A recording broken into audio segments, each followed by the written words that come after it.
এই যে আজকে আমি চাবি নিয়ে নিয়েছি, এই যে সামনে যে উইঙ্গারটা আছে উইঙ্গারটাই চালা শেখাবো আপনাদের। কাটাতে হবে গাড়িটাকে, যদি ডান দিকে নিয়ে যান তাহলে স্টিয়ারিং ডান দিকে কাটাতে হবে, আর গাড়ি যদি বাঁ দিকে নিয়ে যান তাহলে স্টিয়ারিংও বাঁ দিকে কাটাতে হবে। এবার বলি, তবে যখন আপনি কাটাবেন তখন কিন্তু আপনাকে এই গাড়ির স্টিয়ারিংটা এভাবে ধরেই থাকলে হবে না, আবার আপনাকে এইভাবে বাঁ দিকে চেপে এই পিছনের দিকে ঠেলে দিলে 2 নম্বর হয়ে গেল। দেখুন 2 নম্বরে গাড়ি এখন ছুতে পারছি না, যেহেতু সিটটা আমি পিছিয়ে নিয়েছি। ঠিক আছে, যখন থাকবে তার মানে আপনার গাড়িটা কুল আছে, অর্থাৎ ঠান্ডা আছে।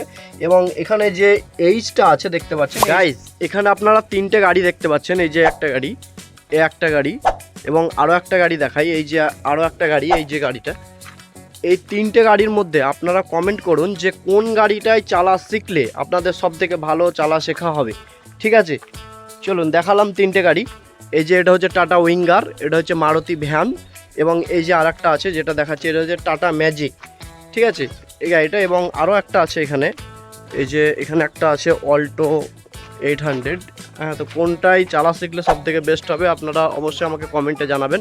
এই 4টে গাড়ি আছে, 4টে গাড়ির মধ্যে কোন গাড়িটাই চালা শিখলে আপনাদের চালানো শিখতে সুবিধা হবে অবশ্যই কমেন্টে জানাবেন। ঠিক আছে, তো এই যে আজকে আমি চাবি নিয়ে নিয়েছি, এই যে সামনে যে উইঙ্গারটা আছে উইঙ্গারটাই চালা শেখাবো আপনাদের। তো চলুন। তো ফার্স্ট গেটের এই যে বাটন, এটা প্রেস করতে হবে, এভাবে প্রেস করলে গাড়িটা কিন্তু খুলবে। ঠিক আছে, গাড়ির গেটটা আমি খুললাম। এই যে সিট, চলে আসুন, ড্রাইভিং সিটে বসে পড়লাম। এখন যেটা ফার্স্ট আমাদের কাজ হবে সেটা আপনাদের দেখাচ্ছি আমি। প্রথমেই গাড়ি চালানো শিখতে গেলে যে জিনিসগুলো আপনাকে আগে জানতে হবে বা যে জিনিসগুলোর ব্যবহার প্রথমেই আপনাকে শিখে নিতে হবে সেগুলো হচ্ছে, এটা হচ্ছে ক্লাচ, এটা ব্রেক এবং এটা হচ্ছে অ্যাক্সেলেটার। এই যে 3টে প্যাডেল দেখলেন, আশা করি বুঝতে পারছেন, ক্লাচ, ব্রেক, অ্যাক্সেলেটার। এবার চলে আসুন, এই যে এটা দেখছেন এটা হচ্ছে একটা গিয়ার। এই গিয়ারটা হচ্ছে 5টা গিয়ারের গাড়ি, মানে 5টা সামনের দিকে যাবে এবং একটা আছে রিভার্স গিয়ার। ঠিক আছে, ব্যাক গিয়ার আছে। তো এখানে 6টা গিয়ার আছে। গিয়ারের যে চিহ্নগুলো থাকে 1 2 3 4 5 এবং রিভার্স, সেই চিহ্নটা এখানে নেই আমার, এটা ওল্ড মডেল হয়ে গেছে, বা এর ওপরের যে অংশটা সেটা এখন এই মুহূর্তে নেই, সেই কারণে কিন্তু এটা আমি দেখাতে পারছি না। তবে এটা 5টা গিয়ারের গাড়ি, 5টা সামনের দিকে যাবে এবং একটা হচ্ছে পিছনের দিকে। ঠিক আছে, তো টোটাল 6টা গিয়ার আছে। তো চলুন, গিয়ারটাও শিখলেন। আর এই যে এটা দেখছেন যেটা, এটা হচ্ছে স্টিয়ারিং, এটা হচ্ছে একটা পাওয়ার স্টিয়ারিং, এটা ম্যানুয়াল স্টিয়ারিং নয়, এটা পাওয়ার স্টিয়ারিং। ঠিক আছে, তো গাইজ এখন যেটা দেখতে পাচ্ছেন এটা হচ্ছে একটা ড্যাশবোর্ড, এবং ড্যাশবোর্ডের সঙ্গে যে মিটারগুলো আছে সেই মিটারগুলো ফার্স্ট পরিচয় করিয়ে দিই। এটা হচ্ছে ফিউল মিটার, যেটা তেলের মিটার। এই মিটারটাতে আপনার কতটা তেল আছে আপনি বুঝতে পারবেন। এই যে যেটা লাল কালারের চিহ্নটা দেখতে পাচ্ছেন, এটা হচ্ছে আপনার যখন একদম লো হয়ে যাবে তেলটা, রিজার্ভে চলে আসবে, মানে এমার্জেন্সি টাইম যখন হবে তখন কিন্তু এই জায়গাটাই কাঁটাটা চলে আসবে। ঠিক আছে, এবং এই যে এফ দেখাচ্ছে যেটা, এটা হচ্ছে ফুল, মানে আপনার ট্যাঙ্কি যখন ফুল থাকবে কাঁটাটা এই জায়গায় চলে আসবে, এবং মিডিল পোর্শনে মিডিল। ঠিক আছে, তো আশা করি বুঝতে পেরেছেন। এবং নেক্সট যেটা দেখাবো সেটা হচ্ছে আপনার আরপিএম কাঁটা। ঠিক আছে, এবং তারপরে যেটা আছে সেটা হচ্ছে কিলোমিটার কাঁটা। ঠিক আছে, এই কিলোমিটার কাঁটাটা হচ্ছে কতটা স্পিড আপনার গাড়িটা যাবে। এই যে 0 থেকে একদম 160 অবধি পিক আপ আছে গাড়িটায়। এই নিচে যে জায়গাটা দেখছেন, এই জায়গাটায় কিলোমিটার আপনার কতটা উঠেছে সেই পয়েন্টগুলো এখানে লেখা উঠবে। ঠিক আছে, নেক্সট যেটা দেখাবো সেটা হচ্ছে আপনার গাড়ির হিটিং কাটা। এটা হচ্ছে এই যে সিএ যখন থাকবে তার মানে আপনার গাড়িটা কুল আছে, অর্থাৎ ঠান্ডা আছে। এবং এখানে যে এইচটা আছে দেখতে পাচ্ছেন, এইচটা হচ্ছে আপনার হাই, যখন আপনার গাড়িটা অতিরিক্ত হিট হয়ে যাবে তখন হাই চলে যাবে। ঠিক আছে, এইচ মানে হাই, সি মানে কুল। ঠিক আছে, তো আশা করি বুঝতে পারছেন। এবং মিডিল পোর্শনে থাকলে আপনার গাড়িটা নর্মাল আছে, এবং নর্মাল থাকলে কিন্তু ইজি আপনি গাড়িটাকে ড্রাইভিং করতে পারবেন। তো চলুন, বাকি যে জিনিসগুলো শিখলে আপনি খুব সহজে গাড়িটা ড্রাইভিং করতে পারবেন সেই জিনিসগুলো নিয়ে পরিচয় করিয়ে দিই এবং প্র্যাকটিক্যালি ব্যাপারটা আপনাদের বুঝিয়ে দিই। তো ফার্স্ট আপনাদের যে জিনিসটা করতে হবে, গাড়ির সিটে বসার পরেই আপনাকে আপনার সিটটা কিন্তু আপনার মতো করে অ্যাডজাস্ট করিয়ে নিতে হবে। অ্যাডজাস্ট করাতে হবে কীভাবে আপনাদের দেখাচ্ছি, চলুন ভিডিওটা দেখতে থাকুন। এই যে বাঁকানো একটা হ্যান্ডেল দেখতে পাচ্ছেন, এই হ্যান্ডেলটাকে এভাবে পুশ করবেন। ঠিক আছে, হ্যান্ডেলটাকে উপরের দিকে পুশ করার পরে কি করবেন, হালকা এরকম সিটটাকে পিছনের দিকে টেনে নিলেন। ঠিক আছে, জাস্ট পিছনে চলে আসলো। এবার আপনি ড্রাইভিং সিটে বসলেন। ড্রাইভিং সিটে বসার পরে এই যে ক্লাচ, ব্রেক, অ্যাক্সেলেটার 3টে প্যাডেল আপনি দেখতে পাচ্ছেন। এই যে 3টে প্যাডেল আপনি দেখতে পাচ্ছেন, এই 3টে প্যাডেল আপনি খুব স্মুথলি ছুঁতে পারছেন কিনা দেখুন। আমি কিন্তু দেখুন ছুঁতে পারছি না, যেহেতু সিটটা আমি পিছিয়ে নিয়েছি। ঠিক আছে, তো সিটটা পিছিয়ে নিলে কিন্তু আমি ছুঁতে পারছি না, সেহেতু আমার গাড়ি চালাতে কিন্তু অনেকটাই অসুবিধা হবে বা আমি ভালোভাবে গাড়িটা ড্রাইভিং করতে পারবো না। তো তার জন্য আমাকে সিটটা অ্যাডজাস্ট করতে হবে। তো তার আগে এখানে মাঝে একটা কথা আমি ছোট্ট বলে দিই, যেটা না বললেই নয়। তো ফার্স্ট বলে দিই যে এই যে বাঁ পাটা দেখছেন, বাঁ পায়ে কিন্তু ক্লাচটা ব্যবহার হবে, শুধুমাত্র এই একটা প্যাডেলই ব্যবহার হবে, সেই প্যাডেলটা হচ্ছে ক্লাচ প্যাডেল। এই ক্লাচ প্যাডেলটা ব্যবহার করবেন আপনার বাঁ পায়ে, এবং ডান পায়ে দুটো জিনিস ব্যবহার হয়, সেটা হচ্ছে অ্যাক্সেলারেটর এবং ব্রেক। এই যে মিডিল পোর্শনে যেটা থাকে সেটাকে ব্রেক বলে, এবং অ্যাক্সেলারেটর থাকে আপনার ডান সাইডে, ঠিক আছে। তো অবশ্যই আপনাকে দুটো জিনিস বুঝে নিতে হবে, আপনার রাইট সাইডে থাকছে অ্যাক্সেলারেটর এবং ব্রেক, এবং আপনার লেফট সাইডে থাকছে শুধুমাত্র ক্লাচ। তো এখন যেটা পয়েন্ট সেটা হচ্ছে যে সিটটা যেহেতু আমি পিছিয়ে নিয়েছি, সেহেতু আমার ক্লাচ ব্রেক অ্যাক্সেলারেটর এই তিনটে প্যাডেলকে কিন্তু আমি অ্যাডজাস্ট করতে পারছি না। তো সেই কারণে আমাকে কি করতে হবে, সিটটা এখন সামনের দিকে কিন্তু আগিয়ে নিতে হবে। তো সিটটাকে আগানোর জন্য আবার এই হ্যান্ডেলটাকে পুশ করতে হবে। হ্যান্ডেলটাকে পুশ করার পরে হালকা করে সিটটাকে টেনে নিলাম, এবং এই যে এতটা আসলে কিন্তু আমার ঠিকঠাক ক্লাচ ব্রেক অ্যাক্সেলারেটর এগুলো আমি ব্যবহার করতে পারছি। দেখুন আমার কিন্তু খুব সহজে আমি ব্যবহার করতে পারছি, এবং প্রেস করে আপনাদের দেখাচ্ছি। এই যে আমি প্রেস করছি, দেখুন ফুল প্রেস করতে পারছি, কোনো অসুবিধা হচ্ছে না, এবং ব্রেকটাও তাই, এবং এই যে অ্যাক্সেলারেটর। তো তিনটে জিনিস আমি খুব স্মুথলি ইউজ করতে পারছি, সেই কারণে কিন্তু আমার গাড়ি চালাতে সুবিধা হবে। তো আশা করি বুঝতে পেরেছেন। এবার চলে আসুন এই জিনিসগুলোর ব্যবহার শিখুন, ক্লাচ ব্রেক অ্যাক্সেলারেটর এই তিনটে প্যাডেলের ব্যবহার শিখুন, তারপরে বাকি জিনিসগুলো আপনাকে স্টেপ বাই স্টেপ আমি ফলো করে শেখাচ্ছি, ঠিক আছে। তো ফার্স্ট ক্লাচের ব্যবহার, ক্লাচ কিভাবে ব্যবহার করতে হয়। ক্লাচটা ব্যবহার করার জন্য আগে বলি ক্লাচে পাটা কিভাবে রাখতে হয়। দেখুন আমি এই মুহূর্তে কিভাবে পাটাকে রেখেছি, দেখুন এই যে আমার পায়ের গোড়ালিটা কিন্তু বডির সঙ্গে টাচ হয়ে আছে, এবং পায়ের ওপরের যেটা আছে সেইটা কিন্তু আমি ক্লাচের এই যে প্যাডেলের এই যে পোর্শন সেটাতে রেখেছি, ঠিক আছে। তো এইভাবে রাখার পরে আমাকে দেখতে হবে যে আমার এই প্যাডেলটা পুরো আমি প্রেস করতে পারছি কিনা। এই যে পায়ের যে নিচু পোর্শনটা সেটা কিন্তু প্রেস করার সঙ্গে সঙ্গে এটা এদিকে স্লিপ করে সামনের দিকে আগিয়ে যাবে, ঠিক আছে। আবার যখন আমি ক্লাচটা ছাড়বো তখন কিন্তু এই মাথাটা উঠবে, এবং যে পিছনের যে গোড়ালিটা সেটাও কিন্তু পিছনের দিকে হালকা হালকা যাবে। তো এটা হচ্ছে ব্যবহারের সঠিক নিয়ম, যার যেভাবে সুবিধা হবে সে সেইভাবে প্যাডেলগুলোকে ইউজ করবে। তো আমার মনে হয় সঠিক প্রসেসটাকে অ্যাপ্লাই করে গাড়িটাকে ড্রাইভিং করা সঠিক হবে, ঠিক আছে। তো এটা যে প্রসেসটা দেখালাম সেই প্রসেসটা অ্যাপ্লাই করে ফার্স্ট আপনি ক্লাচটাকে এরকমভাবে প্রেস করতে পারবেন। এবার আসা যাক ক্লাচটাকে আপনি ছাড়বেন কোন নিয়মে, ঠিক আছে। ক্লাচটাকে ছাড়ার যেটা সঠিক নিয়ম সেটা হচ্ছে ক্লাচটা এভাবে প্রেস করলেন, ক্লাচটাকে প্রেস করার পরে এরকম হালকা হালকা করে কাউন্ট করে তুলবেন, 1 2 3 4 5 6 7 8 9 এভাবে তুলবেন, ঠিক আছে। এভাবে তুলতে তুলতে দেখবেন যখন অটোমেটিক গাড়িটা আপনার সামনের দিকে যাবার চেষ্টা করছে, গাড়িটা অটোমেটিক ইঞ্জিনে আপনার প্রেসার পড়বে, সেই মুহূর্তে কিন্তু আপনাকে এই যে অ্যাক্সেলারেটর সেটাকে প্রেস করতে হবে। কতটা প্রেস করতে হবে, যতটুকু আপনি গাড়িটাকে সামনের দিকে নিয়ে যেতে চাইছেন সেই প্রসেস অনুযায়ী আপনাকে অ্যাক্সেলারেটরটাকে কিন্তু প্রেস করতে হবে। তো চলুন কীভাবে দেখাই আমি আপনাকে।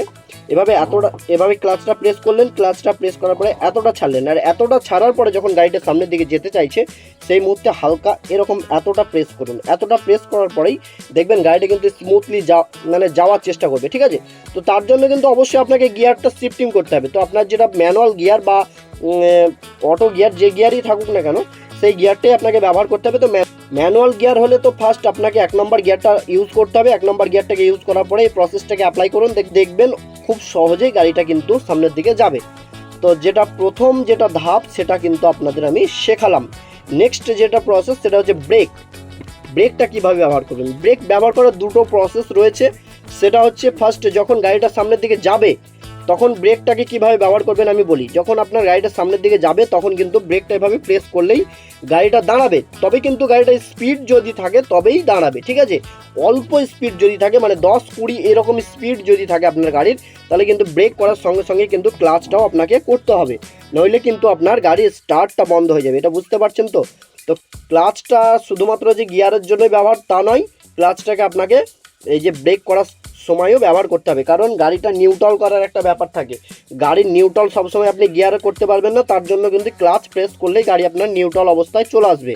তো অবশ্যই বুঝতে পারছেন, যারা নতুন চালা শিখছেন তাদের জন্যই অনলি ভিডিওটা, যারা সিনিয়র ড্রাইভার আছে তাদের জন্য নয় এই ভিডিও, শুধুমাত্র যারা নতুন শিখছে তাদের জন্য, ঠিক আছে। তাদেরকে শেখানোটাই হচ্ছে আমার আসল কাজ। তো সেই কারণে আমি এই প্রসেসগুলো ভিডিওর মাধ্যমে তুলে ধরছি। যদি ভালো লাগে অবশ্যই লাইক কমেন্ট শেয়ার করবেন ভিডিওতে। লাইক যদি না করেন তাহলে কিন্তু মোটিভেট তৈরি হবে না। যদি নেক্সট টাইম আপনি গাড়ি চালানো ভালোভাবে শিখতে চান তো অবশ্যই আমার চ্যানেলটি সাবস্ক্রাইব করুন, এবং যারা ফেসবুক পেজ থেকে দেখছেন পেজটি অবশ্যই ফলো করে রাখুন। ব্রেকের কাজটা আপনাদের বললাম, তো এমার্জেন্সি যদি ব্রেক করতে হয়, আর একটা জিনিস বলে রাখি, এমার্জেন্সি যদি ব্রেক করতে হয় তখন কিন্তু ব্রেক করা মাত্রই ক্লাচটাও সঙ্গে সঙ্গেই করবেন, এই দুটো জিনিসই ব্যবহার করবেন। এমার্জেন্সি বলতে গেলে হঠাৎ করে যদি আপনার গাড়ির সামনে কেউ চলে আসে তখন যদি আপনাকে ব্রেকটা করতে হয় তো অবশ্যই আগে ব্রেকটা এমার্জেন্সি পা দেন, তারপরে সঙ্গে সঙ্গে ক্লাচটাও প্রেস করুন, ঠিক আছে। তো অ্যাক্সেলেটরের যেটা কাজ সেটা আশা করি আপনাদের বলতে হবে না। অ্যাক্সেলেটরের কাজ হচ্ছে গাড়িটাকে স্পিড বাড়ানোর, যতটা স্পিড আপনি ছোটাবেন ততটাই কিন্তু ছুটবে, যেটা মোটরসাইকেলে হ্যান্ডেলে আপনি পিক আপ বলেন, যে পিক আপটাকে ইউজ করেন, এটাও সেম জিনিস, ঠিক আছে। তো আশা করি ক্লাচ, ব্রেক, অ্যাক্সেলেটরের 3টে প্যাডেলের ব্যবহার শিখতে পেরেছেন। এবার আপনাকে যে জিনিসটা শিখতে হবে সেটা হচ্ছে একটা ম্যানুয়াল গিয়ার, এই গিয়ারটা কীভাবে আপনি ব্যবহার করবেন। তো গিয়ারটা ব্যবহার করার যেটা সঠিক নিয়ম, তার জন্য কিন্তু এই যে ক্লাচ, এই ক্লাচটা কিন্তু আপনাকে এভাবে ফুল প্রেস করতে হবে। তো এই ক্লাচটা প্রেস করার পরে এবার চলে আসবেন গিয়ারে, ঠিক আছে। গিয়ারটাকে ব্যবহার করার জন্য এইভাবে আগে দেখে নিতে হবে যে নিউট্রাল আছে কিনা। এখন আমি গিয়ারটা নিউট্রাল করে নিয়েছি, এভাবে গিয়ারটা ধরেছি। 1 নম্বর গিয়ারটা যদি লাগাতে চাই তার জন্য আমাকে এভাবে বাঁ দিকে একটু চাপতে হবে, এই যে যতটা চাপলাম, যেভাবে ভিডিওতে দেখাচ্ছি সেই প্রসেস অ্যাপ্লাই করলে 100% কাজ হবে, ঠিক আছে। তো এইভাবে ধরার পরে এই যে সামনে কর্নারে ঠেলে দিলাম, 1 নম্বর গিয়ার পড়ে গেছে, গিয়ারটা সেই অবস্থাতেই কিন্তু রয়েছে। এবার 2 নম্বরটা যখন আমি ব্যবহার করব তখন একটু হালকা এভাবে টেনে নিলাম, তার মানে কি হলো, গাড়িটা নিউট্রাল হয়ে গেল, আবার নিউট্রাল মানে পুনরায় যে অবস্থায় ছিল সেই অবস্থায় চলে আসলো। তো আবার আপনাকে এইভাবে বাঁ দিকে চেপে এই পিছনের দিকে ঠেলে দিলে 2 নম্বর হয়ে গেল। দেখুন 2 নম্বরে কিন্তু গিয়ারটা যে অবস্থায় আমি রেখেছি সেই অবস্থাতে রয়েছে, ঠিক আছে। তো 3 নম্বর লাগাতে গেলে কী করতে হবে, পুনরায় আবার কিন্তু সামনের দিকে একটু ঠেলে দিতে হবে, তাহলে আবার কি নিউট্রাল পজিশনে চলে আসলো, এই মিডিলটা হচ্ছে নিউট্রাল পজিশন, ঠিক আছে। তো এবার যখন আপনি 3 নম্বর লাগাবেন তখন আবার একটু এই যে সামনের দিকে ঠেলে দিলাম, 3 নম্বরে কিন্তু গিয়ারটা লেগে গেল, ঠিক আছে। শুধু তখন 3 নম্বর লাগানোর ক্ষেত্রে কিন্তু ডান দিক বাঁ দিক করার প্রয়োজনে সোজাসুজি ঠেলে দিলেই হবে। এবার 4 নম্বর লাগাতে গেলে আবার পিছনের দিকে একটু টানতে হবে, নিউট্রাল অবস্থায় চলে আসলো। আবার যখন আপনি 4 নম্বর লাগাবেন তখন এইভাবে পিছনের দিকে ঠেলে দিলেই 4 নম্বর লেগে গেল। তো খুব স্মুথলি 4 নম্বর গিয়ারটা লেগে গেছে। এবার আবার কি করতে হবে আপনাকে, এভাবে একটু হালকা সোজা ঠেলে দিলে নিউট্রালে চলে আসলো। 5 নম্বর লাগাতে হবে, 5 নম্বর লাগানোর জন্য একটু এদিকে ডান দিকে চাপবেন, ডান দিকে চাপার পরে এই যে কর্নারে ঠেলে দিলাম, 5 নম্বর লেগে গেল, ঠিক আছে। তো 5 নম্বর লাগানোর জন্য কিন্তু সামনের দিকে একটু ঠেলে কর্নারে প্রেস করলেই কিন্তু 5 নম্বর লেগে যাবে। আবার নিউট্রাল করে নিলেন একটু পিছনের দিকে টেনে। এবার আপনাকে করতে হবে কি, রিভার্স গিয়ার লাগাতে হবে। রিভার্স গিয়ার লাগাতে গেলে এটা আমার কিন্তু পুশ গিয়ার, এই যে পুশ, এটা পুশ দেখতে পাচ্ছেন, এটা পুশ গিয়ার। তো যদি আপনার পুশ গিয়ার না থাকে তাহলে কোনো ব্যাপার নেই, আর যদি আপনার পুশ গিয়ার থাকে তাহলে এভাবে পুশ গিয়ারটাকে এভাবে তুলে এভাবে ডান দিকে চাপতে হবে, ডান দিকে চেপে এই যে পিছনের দিকে ঠেলে দিলাম, কি হলো, গাড়িটা কিন্তু ব্যাক গিয়ার লেগে গেল।